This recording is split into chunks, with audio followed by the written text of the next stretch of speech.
আজকের ভিডিওটি শুরু করলাম সন্ধ্যার থেকে, ইফতার জোগাড় করছি তখন থেকে ভিডিওটি শুরু করলাম। এই যে আজকে আমরা সবাই রোজা আছি বাড়িতে, তার জন্য সবার জন্য একটা প্লেট সাজিয়ে নিয়েছি।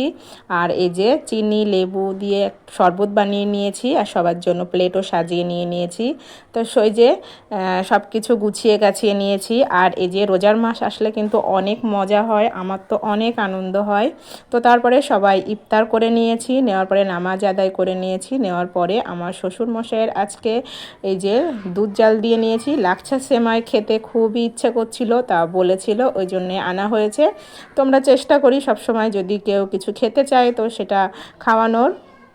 তো এই যে দুধটা সুন্দর করে জাল দিয়ে নিয়েছি, তারপরে এই যে লাচ্ছা সেমাই প্লেটে বেড়ে নিয়েছি, তারপরে উপর থেকে দুধ দিয়ে নেব। এটা এমন করে করলেই বেশি মজা হয়। আর যদি হাঁড়িতে দুধের সঙ্গে মানে ফুটিয়ে নেওয়া হয় তাহলে একেবারেই নরম হয়ে যায়, তো কেউ খেতে চায় না। আর এইভাবে দিলে সবাই ভালো খায় আর বেশ ভালোই লাগে, একেবারে নরম হয়ে যায় না, একটু শক্ত থাকে, মুখে দিলেই মিলিয়ে যায়। তো এই যে আমরা এইভাবেই করে নিই। তো ঈদ আসতে এখনও বেশ কয়েকদিন দেরি, তো এই যে এখনই খেতে ইচ্ছা করছে সেমাই, তার জন্যেই আনা হয়েছে। তো এই যে খাওয়া দাওয়া করে নিলাম, নেওয়ার পরে আমি একটু খেয়ে নিয়েছিলাম পায়েস। তারপরে এই যে আজকে রান্না হয়েছে ইফতারের পরে ডাঁটা আলু আর ডিমের ঝোল। তো সেটা দিয়েই আমরা ভাত খেয়ে নিয়েছি, রাতের খাবার খাওয়া দাওয়ার পরে তো ঘুমিয়ে গিয়েছি।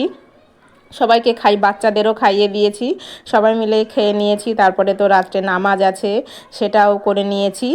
তারপরে এই যে আমরা রাতে সেহরির জন্য উঠে পড়েছি। তো সেহরির জন্যে আমরা আগের থেকেই রান্না করে রাখি, কারণ অত রাত্রে বাচ্চা আছে, রান্না করা সম্ভব হয় না, তার জন্যেই দুপুরে মানে বিকালে রান্না করে নিই একেবারে।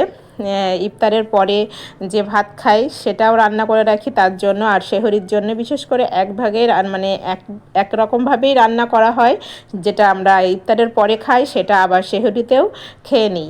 তো এই যে আজকে ইফতারের পরে যে ভাত খেয়েছিলাম সেটা ডিম দিয়ে রান্না করেছিলাম, ডাঁটা। আর যেহেতু এখন ডাঁটার সিজন, তো সব কিছুতেই ডাঁটা আর ডাঁটা। তো আর এই যে মাছের ঝোল করা হয়েছে, সেটাও ডাঁটা দিয়ে।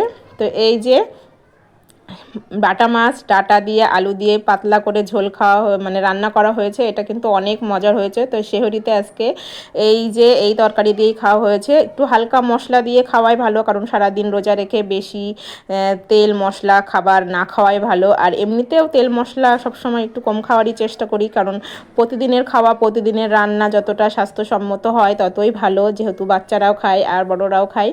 তো এই যে সব মিলিয়ে আমাদের সন্ধ্যার থেকে কি রান্না করলাম, ইফতার করলাম, কি রান্না করলাম, কি খাওয়া দাওয়া করলাম, সেটা নিয়ে আজকের ভিডিওটা শেষ করছি এখানেই। সবাই ভালো থেকো, সুস্থ থেকো, দেখা।